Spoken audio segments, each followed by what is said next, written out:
मला एक सांगा, हो. किती तुम्ही फी किती असायची, औषधं केवढ्यात बसायची लोकांना? आता हे सांगितलं तर तुम्हाला नवल वाटेल, असंख्य रुग्णांना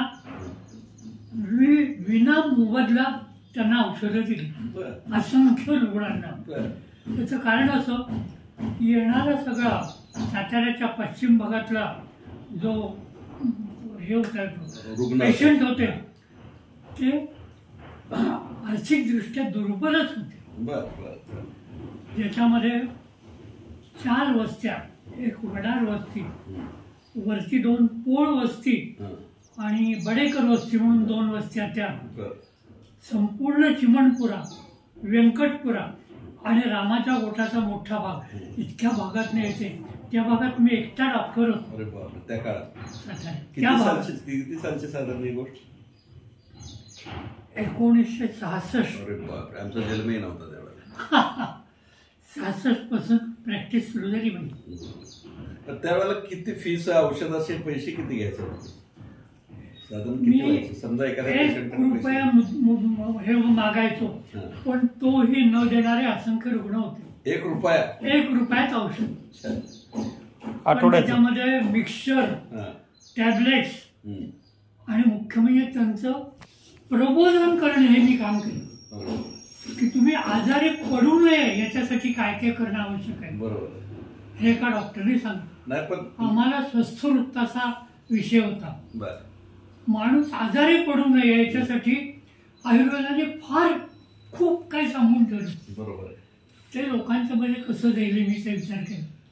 आजारी पडल्यावर तुम्ही येणार, आम्ही औषधं देणार, पण तुम्ही आजारी पडू नये याच्यासाठी इतकं या भारतीय वैद्यकशास्त्राने सांगून ठेवलं. आपला आहार विहार, दैनंदिन आपली दिनचर्या कशी असावी, ऋतूनुसार ऋतुचर्या कशी असावी, इतकं सविस्तर सांगून ठेवलं.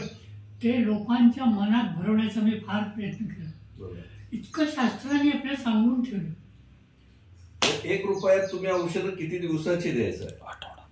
किमान 3 दिवसाचं औषध. किमान 3 दिवसाचं ₹1. 7. खरं सांगू का, इतकं असून सुद्धा पैसे न देणारे रुग्ण फार मोठ्या संख्येने होते. डॉक्टरकडे गेलं की औषध मिळतं, थांबावं लागलं 4-2 तास तरी हरकत नाही, औषध घ्यायचं, घरी निघून जायचं. माझं घर आणि घराचं अंगण रुग्णांनी भरलेलं असायचं, पेशंट बसून राहिलेले असायचे. आणि मला एक सांगा, त्या काळात तुम्हाला MRI नव्हता, सिटी स्कॅन नव्हतं, तुम्हाला कुठल्या टेस्ट नव्हत्या. अगदी बरोबर. त्यामुळे रोगनिदान करणं हे तुमच्या बुद्धीवरच अवलंबून असायचं. कितीतरी नव्याने गोष्टी नंतर पुढे पुढे पुढे येत गेले. एक्सरे होतो, पण एक्सरेचे सगळं जितकं आपल्याला हवं तेवढं मिळायचंच असं नाही. सिटी स्कॅन वगैरे हे तर फारच पुढे होतं. त्या काळात आजाराचं प्रमाण कुठलं जास्त होतं? आता बघा, शुगर आहे प्रत्येक, म्हणजे 100 जर तुम्ही लोक घेतली तर साधारण तुम्हाला सांगतो 2 गोष्टी, रेस्पिरेटरी सिस्टीम आणि पचन संस्था, याचे रुग्ण जास्त असायचे. त्याचं कारण आहार म्हणावा तसा नाही, आणि सकस आहार नाही. कसला सकस, कस हा शब्द असा आहार, त्यातनं कितीतरी व्याधी त्यातनं निर्माण होते. आणि लोकसंख्या कमी होती तरी माणसानं स्वच्छतेची जाणीव नव्हती. त्यामुळे मग ते शिकवणं हे आधी करावं लागायचं. तुम्ही आजारी पडू नये याच्यासाठी तुमचं घर आणि तुमच्या घराचा परिसर कसा स्वच्छ असला पाहिजे. आणि मला एक सांगा की त्यावेळेला शुगर नव्हती, त्यावेळेला BP नव्हती, त्यावेळेला कॅन्सरचं प्रमाण कमी होतं. नव्हतंच असं म्हणायला काय हरकत नाही. अलीकडे का वाढलं? या सगळ्याचं कारण आपला बदललेला आहार आणि बदललेला विहार. जे आमचं नाही ते घ्यायचा प्रयत्न करायचा. आमच्या शास्त्राने असं सांगून ठेवलंय, किंवा एकूण भारतीय शास्त्राने सांगितलंय, तुम्हाला आवश्यक आहार तुमच्या शेजारी निसर्गाने निर्माण केलेला आहे, आम्ही तो सोडून दूरचा आहार घ्यायला जातो. हा आहारातला मुख्य दोष आहे. आज तुम्हाला कर्नाटकात जे खाद्य रोज ते खातात त्या खाद्याची आवड तुम्हाला निर्माण झाली, आणि इथली तुम्हाला चटणी भाकरी ती त्याच्याकडे बघितलं की तुम्हाला ती नको वाटते. असं झालेलं आहे. याला एक की आहाराचा बदलता येईल की नाही सांगता येत नाही. माणसाची मनोवृत्ती मात्र अजूनही बदलली तरी त्याला आरोग्य प्राप्त होईल. दीर्घायुरारोग्य, शेवटी मनुष्य हा मरते, पण त्यांनी दीर्घकाळ निरोगी जीवन जगावं याच्यासाठी आम्ही प्रयत्न केले आणि ते अजूनही या क्षणापर्यंत चालू आहे. आज वयाच्या 85व्या वर्षी माझा व्यायाम चुकतो का याला विचारा. सकाळचं पहिलं पेय माझ्या काही एक्सरसाइजेस शिवाय मी घेत नाही.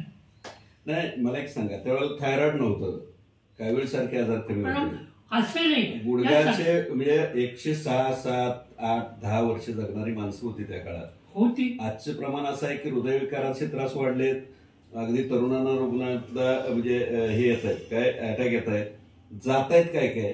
आणि दुसरी गोष्ट, थायरॉइड हा विषय अलीकडच्या काळात फार वाढलाय. कशामुळे?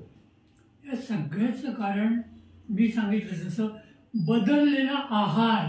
माणसानं आहारात काय घ्यावं ते त्याच्या शेजारी जे केलेलं आहे. तुमची चटणी भाकरी हा तुमचा आहार आहे हे लक्षात ठेवलं पाहिजे. आम्ही पंजाबी डिशेस आवडायला लागल्यात आम्हाला, नंतर काय कर्नाटकी खाद्य आम्हाला आवडायला लागले. बरोबर. ते खायला आमचे हॉटेल्स भरलेले रात्री 12 वाजेपर्यंत. सगळं तुमच्या घरात चुलीवर आणि याच्यावर होणारा तो स्वयंपाक तुम्हाला आजार आणत नव्हता कधी. खरोखर चटणी भाकरी आम्ही चुलीवर केलेल्या, आईने केलेल्या भाकरी आनंदाने खायचो. नाही, पण अलीकडं काका शस्त्रकर्म केली. सर्जन माधवराव आगाशे माझे गुरु, सर्जन जाबो मालशे हेही गुरु. पुण्यातनं येणारे एक सर्जन, त्यांचा तर मी फारच लाडका होतो, चाहता होतो. जबडे डॉक्टर जबडे. त्यामुळे ते आठवड्यातून 2 दिवस आमच्या इथल्या महाविद्यालयात यायचे, पण त्या 2 दिवसात मुद्दाम ते शस्त्रक्रिया ठेवायला सांगायचे. आणि माझा तास सुरू होईपर्यंत निम्मी शस्त्रक्रिया आवर असं सांगायचे आणि ते सगळं करायला मिळालं. ENT सर्जन डॉक्टर चावड्यांच्या हाताखाली भरपूर काम करायला मिळालं. मुकुंद लिमये म्हणून मधुलिमयांचे बंधू, त्यांच्या बरोबरीने भरपूर सर्जिकल वर्क करायला मिळालं.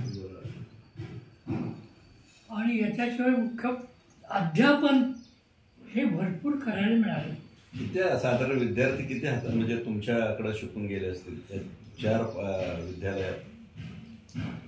1000च्या आसपास, कदाचित 1000पेक्षा जास्त. कारण 4 महाविद्यालय आणि हो भरपूर तुम्ही खाजगी प्रॅक्टिस जोपर्यंत मला अलाउड होती. पुढे मग त्यांनी नॉन प्रॅक्टिसिंग अलाउन्स सुरू केल्यानंतर मला बंद करावी लागली. पण तिथे हॉस्पिटलमधून मी घरी आलो की रात्री 11 वाजेपर्यंत माझी ओपीडी चालू असायची, भरलेली ओपीडी. कुठं ओपीडी होती आपली? ह्या चिमणपुऱ्यात मी राहिला होतो, तिथे पंडितवाड्याला म्हणून पंडितवाडा आहे, बरोबर, खूप जुना वाडा, तिथे वरती माझी